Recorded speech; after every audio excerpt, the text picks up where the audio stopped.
कहानी की शुरुआत में हमें एक एक करके चार आदमी दिखाए जाते हैं जिनके नाम है राइडर, बास्किन, फिल रैमोस और एमरी। ये लोग एक सबवे स्टेशन जाकर एक ट्रेन का इंतजार करते हैं और जैसे ही पेलहम 123 ट्रेन यहाँ पर आती है तो राइडर ट्रेन मोटरमैन यानी ड्राइवर पर गन पॉइंट करके कैबिन का डोर खुलवा लेता है।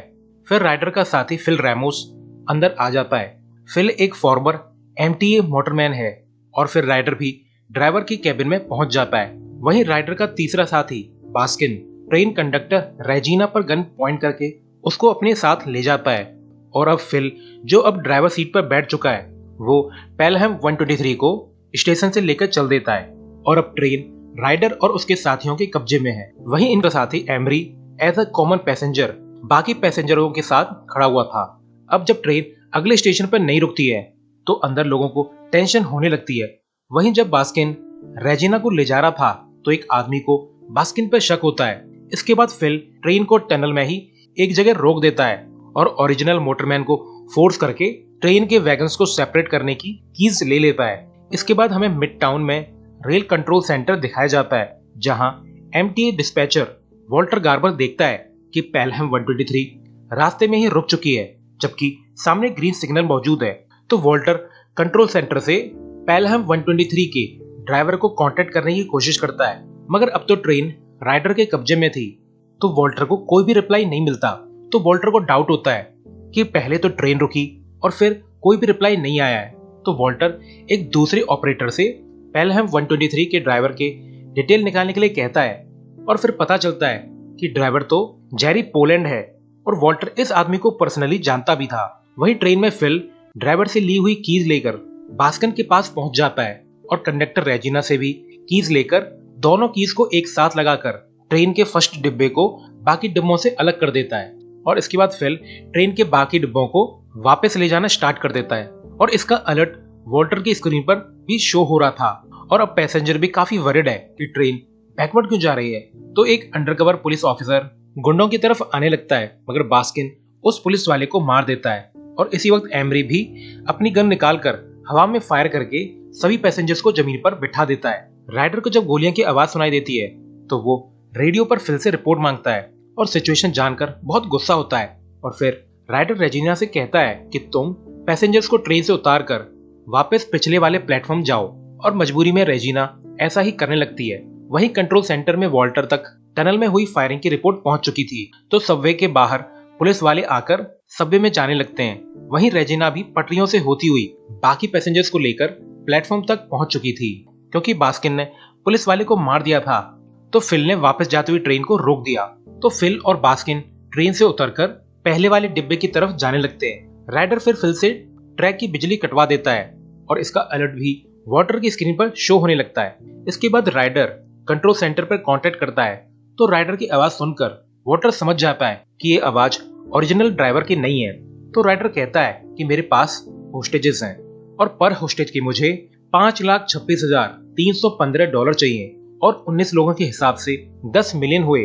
अब जल्दी से सिटी मेयर को कॉल करके उस ढक्कन को बोलो कि मुझे 100 के 1 लाख नोट चाहिए और टाइम लिमिट भी 1 घंटे की है और अब बज रहे हैं 2:13 और 3:13 तक मुझे पैसे नहीं मिले तो मैं हर एक एक्स्ट्रा मिनट पर होस्टेजेस मारने लगूंगा। वहीं कंट्रोल सेंटर में एक आदमी वॉल्टर से पूछता है कि आखिर ये आदमी है कौन। तो वॉल्टर चिढ़कर बोलता है, मेरा फूफा, मुझे क्या पता, फालतू बकवास कर रहा है। इसके बाद हमें दूसरी ट्रेन दिखाई जाती है जिसमें सिटी मेयर अपने असिस्टेंट के साथ ट्रेवल कर रहा था। मेयर बहुत सीरियस होकर बोलता है कि 9 महीने और फिर मैं इस मेयर की पोस्ट के झंझट से फ्री हो जाऊंगा और फिर घर बैठकर मस्त खाऊंगा पीऊंगा ऐश करूंगा। और जब ट्रेन स्टेशन पर रुकती है तो एक आदमी मेयर को रिपोर्ट करता है कि सर पेलहम 123 हाईजैक हो चुकी है और वो 51st और 42nd टनल के बीच खड़ी हुई है। वहीं कंट्रोल सेंटर में एक ऑपरेटर रिपोर्ट करता है कि होस्टेज नेगोशिएशन टीम 5 मिनट में पहुंच जाएगी और मेयर तक भी ये खबर पहुंच चुकी है। तो वॉल्टर कहता है कि अबे ये बात मुझको नहीं, हाईजैकर को बता, हाईजैकर को। तो एक ऑपरेटर बोलता है कि भाड़ में जाओ, मेरी शिफ्ट तो एंड हो रही है, मैं तो घर चला। वॉल्टर का बॉस वॉल्टर को टॉन्ट करता है किसी बात पर तो वॉल्टर कहता है कि तुम इतने चतुर हो तो तुम ही इस सिचुएशन को हैंडल कर लो। तो बॉस भी ये कहकर निकल जाता है, तुम्हारी टेबल, तुम पर फोन आया, अब ये मेरी जिम्मेदारी नहीं है। वॉल्टर फिर राइडर को इन्फॉर्म करता है कि मेयर को इन्फॉर्म कर दिया गया है। तो राइडर बोलता है कि तू इतना डर क्यों रहा है भाई, मैं कोई टेररिस्ट नहीं हूँ, मैंने तो बस एक ट्रेन हाईजैक की है, और हाँ मेरे एक आदमी ने एक पुलिस वाले को भी टपका दिया है, डर मत मेरे भाई, हम शरीफ लोग हैं। तो ये दोनों आपस में जिंदगी की फालतू बातें करके टाइम पास करने लगते हैं। इसके बाद राइडर का आदमी टनल में इंटरनेट सिग्नल को चालू कर देता है, जिससे राइडर के लैपटॉप के साथ साथ एक और लड़के का लैपटॉप का नेट भी चालू हो जाता है, जो हाईजैक होने से पहले अपनी गर्लफ्रेंड से वीडियो चैट कर रहा था। तो नेट कनेक्ट होते ही उसकी गर्लफ्रेंड के लैपटॉप पर ट्रेन की वीडियो आने लगती है। वहीं कंट्रोल सेंटर में होस्टेड नेगोशिएशन टीम का लीडर विंसेंट कैमेनाटी आ जाता है। वॉल्टर विंसेंट को सारी इन्फॉर्मेशन दे देता है जो भी उसे पता थी। इसके बाद वॉल्टर का बॉस वॉल्टर से कहता है कि तुम्हारा काम हो चुका है, अब दफा हो जाओ यहाँ से। तो बेचारा वॉल्टर यहाँ से निकल जाता है। इसके बाद ट्रेन में एक आदमी बोलता है कि मुझे सुसु करनी है।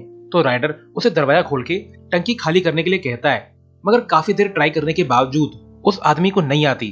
तो राइडर पूछता है कि अबे अब तेरे लिए क्या मैं गाना गाऊं या श्श की आवाज करूं। तो एक छोटा सा बच्चा ये सुनकर सुसु करने की डिमांड करता है। तो इजाजत मिलने पर वो बच्चा मस्त टिप टिप बरसा पानी गाना गाकर अपनी टंकी खाली कर लेता है। इसके बाद विंसेंट कंट्रोल सेंटर से ट्रेन पर कांटेक्ट करता है। तो राइडर भड़क के बोलता है कि मेरा वॉल्टर कहाँ है, मुझे वॉल्टर से बात करनी है, उसे बुला के लाओ वरना मैं मोटरमैन को उड़ा दूंगा। जब विंसेंट राइडर से बात करने की कोशिश करता है तो राइडर गुस्से में मोटरमैन जेरी को मार देता है। तो ये लोग जल्दी से वॉल्टर को वापस बुलाकर ले आते हैं। तो वॉल्टर के पूछने पर तो राइडर बोलता है कि जेरी को मैंने नहीं बल्कि न्यूयॉर्क सिटी ने मारा। और राइडर बार बार न्यूयॉर्क सिटी को बुरा भला बोलता है, शायद उसे न्यूयॉर्क सिटी पसंद नहीं है। और अब पुलिस वालों की यूनिट्स टनल में घुसकर ट्रेन की तरफ बढ़ने लगती है। वही मेयर अपने आदमियों से पैसे जल्दी से अरेंज कराने के लिए कहता है और अब टाइम लिमिट में सिर्फ 37 मिनट बची थी। वहीं वॉल्टर का बॉस विंसेंट को बताता है कि वॉल्टर को पहले जापान भेजा गया, मगर वहां उसने किसी चीज के लिए ब्राइब ली थी और फिर उसे डिमोट करके यहाँ पर डिस्पैचर बना दिया गया और अब उसे सस्पेंड किया जाना है। ट्रेन में राइडर न्यूज देखता है जिसमें ट्रेन हाईजैकिंग की न्यूज चल रही होती है। तो वो बड़ी जोर से हंसता है और बोलता है कि उन लोगों को हम टेररिस्ट ग्रुप लगते हैं, सिर्फ 4 लोग ही तो हैं हम, वो भी शरीफ। फिल बोलता है कि काम तो हम ऐसे ही कर रहे हैं। फिर राइडर स्टॉक मार्केट देखता है कि शेयर्स के प्राइस गिरने लगे हैं। कंट्रोल सेंटर में विंसेंट वॉल्टर से पूछता है कि इस ट्रेन का नाम पेलहम 123 क्यों है। तो वॉल्टर बताता है कि पेलहम 123 पेलहम स्टेशन से 1:23 पर चलती है। विंसेंट वॉल्टर से पूछताछ करता है तो वॉल्टर समझ जाता है कि उसके बॉस ने विंसेंट को जापान वाला केस बता दिया है।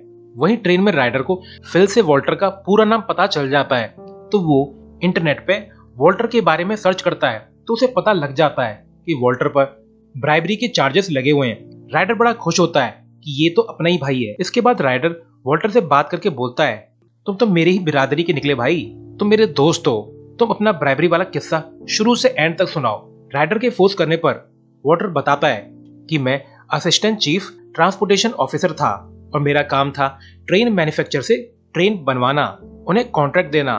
तो राइडर पूछता है तो तुमने कैनेडियन ट्रेन बिल्डर के बजाय जापानीज ट्रेन बिल्डर को क्यों चुना। तो वॉल्टर कहता है कि ऐसा कुछ नहीं है, मुझ पर झूठा इल्जाम लगाया गया। तो राइडर एक लड़के पर गन पॉइंट करके बोलता है, सच सच बताओ। तो मजबूरी में वॉल्टर बता देता है कि मैंने $35,000 घूस ली थी जब मैं जापान गया था काम के सिलसिले में, और मैंने जापानीज ट्रेन बिल्डर को रिकमेंड किया। मेरा काम बस रिकमेंडेशन करना था और मेरे हिसाब से जापानीज सबसे बेस्ट ट्रेन बिल्डर है। चाहे मुझे घूस मिलती या नहीं, मैं जापानीज वालों को ही चूज करता और ये पैसे मैंने अपने बच्चों की कॉलेज फीस भरने के लिए यूज किए। और वॉल्टर गार्बर की बातें सारा कंट्रोल सेंटर सुन रहा था। राइडर काफी सैड फील करता है और फिर से न्यूयॉर्क सिटी और उसकी अथॉरिटीज को गाली बकने लगता है। इसके बाद हमें वही लड़की दिखाई जाती है जो अपने बॉयफ्रेंड से चैट कर रही थी हाईजैकिंग से पहले। तो ट्रेन की वीडियो देखकर वो लड़की अपने बॉयफ्रेंड जियो से बात करने का ट्राई करती है। तो लड़का भी काफी चिढ़ था। वो अपने ईयरपीस पे हाथ रख के कहता है कि मुझे होस्टेज बना लिया गया है, और असल में इस लड़के का लैपटॉप शुरुआत में सीट के नीचे गिर गया था। तो राइडर और उसके लोगों को इसका अंदाजा नहीं था। तो जॉर्ज अपनी गर्लफ्रेंड से कहता है कि इस वीडियो को हमारी साइट पर स्ट्रीम कर दो और न्यूज वालों को कॉल करो। इसके बाद कंट्रोल सेंटर पर सभी लोग टीवी देख रहे होते हैं जिस पर ट्रेन हाईजैकिंग वाली वीडियो चल रही थी। वीडियो से लोग फिल रैमोस को पहचान लेते हैं। मेयर भी यहाँ तक पहुंच चुका था। विंसेंट फिर वॉल्टर को नेगोशिएशन का छोटा सा क्रैश कोर्स देता है। वहीं फेडरल रिजर्व बैंक से एक पुलिस कार में 10 मिलियन रुपए को सबवे की तरफ तेजी से ले जाया जा रहा था। वॉल्टर फिर राइडर से फिल रेमोस के बारे में पूछता है कि तुम उसे कैसे जानते हो। फिल तो 1 महीने पहले ही जेल से आजाद हुआ है और हाईजैकिंग का प्लान 1 महीने में तो तैयार नहीं हो सकता। इसका मतलब तुम उसे पहले से जानते थे। शायद तुम उसके साथ जेल की हवा खा चुके हो। वहीं पुलिस वाले मस्त ड्रिफ्ट करते हुए राइडर वाले सबवे की तरफ आ रहे होते हैं, मगर तभी रास्ते में एक ट्रक इनकी पुलिस कार को उड़ा देता है। तो अब बाइक पे पुलिस वाले पैसों के बैग को लेकर तेजी से बाइक लेकर आगे बढ़ते हैं। वहीं राइडर वॉल्टर से पूछता है कि टाइम होने वाला है, पैसा कहाँ है। तो वॉल्टर झूठ बोल देता है कि पैसा पहुंच चुका है, मगर राइडर सबवे के बाहर सीसीटीवी में देख लेता है कि पैसा लेकर अभी तक कोई नहीं आया है। तो वो गुस्से में एक और होस्टेज को मार देता है। मगर इसी वक्त राइडर को कंट्रोल सेंटर में लोग जॉर्ज की लैपटॉप वाली वीडियो में देख लेते हैं। वहीं ट्रेन के सामने एक स्नाइपर लेटा हुआ था, तो एक चूहा उसके पैंट में घुसकर स्नाइपर के लिटिल बडी को काट लेता है, जिससे स्नाइपर की गोली चल जाती है और फिल रेमोस मारा जाता है। राइडर भी भड़क कर वॉल्टर से बोलता है कि अब क्या तुम लोग हम लोगों को मारने वाले हो। तो वॉल्टर उसे समझाने की कोशिश करता है, मगर इसी बीच राइडर शेयर मार्केट पर नजर बनाए हुए था। तो यहाँ हमें अंदाजा हो जाता है कि राइडर का हाईजैक प्लान इतना सिंपल भी नहीं है। वो शेयर मार्केट पर भी कुछ न कुछ कर रहा है। राइडर डिमांड करता है कि वॉल्टर ट्रेन तक पैसे लेकर तुम आओ और तुम्हारे पास सिर्फ 7 मिनट है यहाँ तक पहुंचने के लिए। वॉल्टर अपनी वाइफ को अपनी न्यू रिस्पॉन्सिबिलिटी के बारे में बताता है, तो उसकी वाइफ उसे गुड लक बोलती है और कहती है कि लौटते वक्त दूध लेते हुए जरूर आना।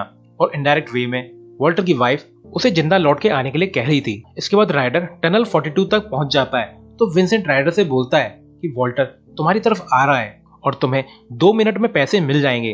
तो राइडर विंसेंट से बोलता है कि मेरी 3 इंस्ट्रक्शन ध्यान से सुनना। पहला, इस सेक्टर की लाइट फिर से चालू कर दो। दूसरा, और मैं चाहता हूँ कि 60 स्ट्रीट से कोने आइलैंड तक सारा ट्रैक क्लियर करवा दो और सभी सिग्नल्स ग्रीन होने चाहिए। और तीसरा, मुझसे होशियारी बिल्कुल मत करना वरना बुरा होगा। वहीं एक पुलिस ऑफिसर वॉल्टर को बता के एक बैग में गन छुपा देता है, यह कहकर कि जरूरत पड़ने पे यूज कर लेना। वहीं कंट्रोल सेंटर में पुलिस वाले राइडर की पहचान पता कर लेते हैं और मेयर को बता देते हैं कि राइडर का रियल नेम डेनिस फोर्ड है और वो 2 हफ्ते पहले ही जेल से आजाद हुआ है और वो 4 साल से फिल रेमोस के साथ प्रिजन में था। मेयर को डेनिस फोर्ड के नाम से याद आ जाता है कि फोर्ड की तो एक प्राइवेट इक्विटी फर्म थी। उसने $20 मिलियन का स्कैम किया था और उसने पकड़े जाने पर जज के सामने पैसों के बदले 3 साल की सजा चुनी, मगर जज ने 3 साल के बजाय 10 साल की सजा सुना दी और शायद इसलिए राइडर इतना भड़का हुआ है। मेयर कंटिन्यू करता है, असल में राइडर ने चुराए हुए पैसे पूरे नहीं लौटाए थे, इसलिए जज ने उसे 10 साल की सजा सुनाई। तभी मेयर का एक आदमी मेयर को रिपोर्ट करता है कि सर, शेयर मार्केट बड़ी तेजी से गिर रहा है। और अब मेयर को अंदाजा हो जाता है कि राइडर ने जो भी पैसे बचा के रखे हुए थे वो आज के लिए ही थे, ताकि वो शेयर मार्केट में इन्वेस्ट कर सके। मेयर बताता है कि फॉर एग्जांपल टेररिस्ट हमला करते हैं और लोग डर जाते हैं, जिससे शेयर मार्केट गिर जाता है। तो मेयर कंटिन्यू करता है कि राइडर बचे हुए पैसों से काफी पैसे बनाने वाला है, यानी राइडर ने ट्रेन को हाईजैक शेयर मार्केट गिरवाने के लिए किया था। वहीं वॉल्टर पैसा लेकर ट्रेन तक पहुंच जाता है। उसकी तलाशी ली जाती है, मगर गन बैग में होने के कारण वॉल्टर पे से कुछ भी नहीं मिलता। वॉल्टर को भी ट्रेन पर चढ़ाकर राइडर वॉल्टर से ट्रेन चलाने के लिए कहता है और फिर एक जगह ट्रेन रुकवाकर ट्रेन की स्पीड वाले लीवर पर एक मैकेनिज्म लगाकर राइडर और उसके लोग वॉल्टर के साथ उतर जाते हैं और फिर राइडर ट्रेन को बाहर से चालू कर देता है, जिससे ट्रेन तेज स्पीड में यहाँ से निकल पड़ती है, वो भी बिना ड्राइवर के। और वॉल्टर फिर बड़ी चालाकी से बैग से गन निकाल लेता है और जैसे ही सामने से एक दूसरी ट्रेन आती है तो वॉल्टर पटरी क्रॉस करके छुप जाता है और राइडर और उसके लोग वॉल्टर पर ध्यान दिए बगैर आगे निकल जाते हैं। वॉल्टर फिर गन लेकर उन लोगों का पीछा करता है। वहीं ट्रेन बहुत तेज स्पीड से जा रही होती है, तो अंदर पैसेंजर काफी डरे हुए थे। वहीं राइडर वगैरह एक अबंडन्ड प्लेटफॉर्म से होते हुए एक होटल तक पहुंच जाते हैं और इस होटल का बेसमेंट प्लेटफॉर्म से कनेक्टेड था और इसके बाद ये लोग सेपरेट हो जाते हैं। वहीं दूसरी तरफ जब ट्रेन हाई स्पीड में जा रही होती है तभी सामने रेड सिग्नल आ जाता है, तो ट्रेन में ऑटोमेटिकली ब्रेक लग जाती है और ट्रेन रुक जाती है। और अब होस्टेजेस सेफ हैं और काफी खुश हैं। वहीं कंट्रोल सेंटर वालों को पता चल जाता है कि राइडर वगैरह ट्रेन में नहीं है, तो वो समझ जाते हैं कि राइडर वगैरह तो बीच में ही जब ट्रेन रुकी थी तब उतर गए होंगे। वॉल्टर का बॉस बताता है कि टनल 33 के पास रूसवेल्ट स्पर है, जहां से एक होटल के लिए रास्ता जाता है, वो लोग वहीं से निकले होंगे। वहीं जब राइडर टैक्सी लेकर निकल रहा होता है तो वॉल्टर भी यहाँ तक पहुंच जाता है और टैक्सी के पीछे दौड़ने लगता है। वही जब एमरी और बास्किन निकल रहे होते हैं तो पुलिस वाले इन्हें घेर लेते हैं, मगर जब बास्किन अपनी गन निकालने की कोशिश करता है तो पुलिस वाले इन दोनों को भून डालते हैं और ये दोनों निपट जाते हैं। वहीं वॉल्टर भी मस्त सी गाड़ी लेकर राइडर वाली टैक्सी का पीछा करता है। इसके बाद राइडर टैक्सी में शेयर मार्केट चेक करता है, जहां उसने $2 मिलियन इन्वेस्ट करके लगभग $307 मिलियन पैसे कमा लिए, जो कि ट्रेन हाईजैक करके मांगे हुए पैसों से लगभग 30 गुना है। यानी असल में राइडर का प्लान शुरू से ही ट्रेन हाईजैक करके पैनिक क्रिएट करना था, जिससे शेयर मार्केट गिर गया और राइडर ने गोल्ड में इन्वेस्ट करके रैंसम मनी से बहुत ज्यादा पैसा कमा लिया और वो अब बहुत खुश है। वॉल्टर फिर 911 पे कॉल करके कहता है कि राइडर मैनहट्टन ब्रिज की तरफ जा रहा है, तो पुलिस वाले जल्दी से ब्रिज पर पहुंचकर कारों की तलाशी लेने लगते हैं। वहीं वॉल्टर भी कार से उतर के टैक्सी तक पहुंच जाता है, तो टैक्सी ड्राइवर बताता है कि मेरा पैसेंजर तो पैदल ही ब्रुकलिन की तरफ चला गया है। तो वॉल्टर भी दौड़कर उस तरफ जाने लगता है और उसे दूसरी तरफ राइडर दिख जाता है। वॉल्टर राइडर पर गन पॉइंट कर देता है और पुलिस वालों को भी इशारा करके यहाँ पे बुला लेता है, मगर जब राइडर गन निकालने वाला था तो वॉल्टर उसे शूट कर देता है और राइडर मरते मरते बोलता है कि वॉल्टर तुम हीरो हो मेरे भाई।